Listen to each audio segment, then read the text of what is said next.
সাইফুল হাদিস ইবনে সাইফুল হাদিস আল্লামা মামুনুল হক সাহেবের রিকশা প্রতীকের দাওয়াত নিয়ে আমরা কালীগঞ্জের মাটিতে বাংলাদেশ খেলাফত মজলিসের দাওয়াতকে পৌঁছে দেওয়ার জন্য বাংলাদেশ খেলাফত মজলিসের রিকশা প্রতীকের দাওয়াত পৌঁছানোর জন্য আমরা বাংলাদেশ খেলাফত মজলিসের দাওয়াতি দলে আমরা আপনাদের মাঝে উপস্থিত হয়েছি।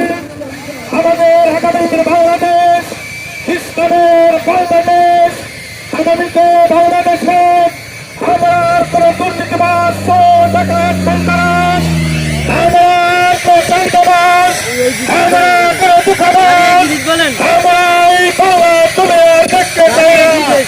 আগামী বাংলাদেশের পার্লামেন্ট পার্লামেন্ট হলে রিকশা প্রতীক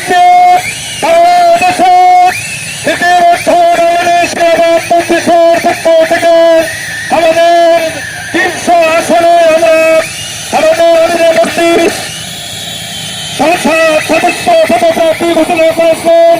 আমাদের সাতক্ষীরা 3 আসনে কালীগঞ্জ আকাশবাণীর সংসদীয় আসনে এই মহাপুর আসনে কালীগঞ্জের সন্তান হাফেজ মৌলানা আশরাফুজ্জামান সাহেবকে সংসদ সদস্য হিসাবে ঘোষণা করা হয়েছে। তিনি রিকশা প্রতীক নিয়ে সাতক্ষীরা 3 আসনে এই কালীগঞ্জ আকাশবাণী সংসদীয় আসনে ইসলামের প্রতীক রিকশা প্রতীক নিয়ে লড়বেন ইনশাআল্লাহ।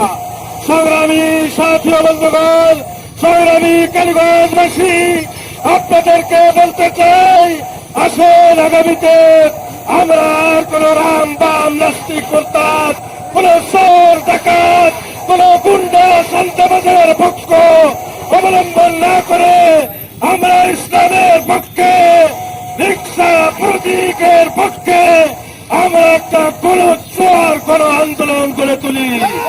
আগামী সংসদে ইসলামের পক্ষে রিকশা প্রতীকে আমরা আপনাদের কাছে ভোট দেওয়ার আহ্বান রেখে আগামীতে বাংলাদেশ খেলাফত মজলিসের পক্ষে আপনাদেরকে যোগ দেওয়ার আহ্বান রেখে এই কালীগঞ্জের মাটি রিকশা প্রতীকের ঘাঁটি হবে। এই কালীগঞ্জের রিকশা প্রতীকের ঘাঁটি হবে সাইফুল হাদিস ইবনে সাইফুল হাদিস আল্লামা মামুনুল হক সাহেবের ঘাঁটি হবে ইনশাআল্লাহ।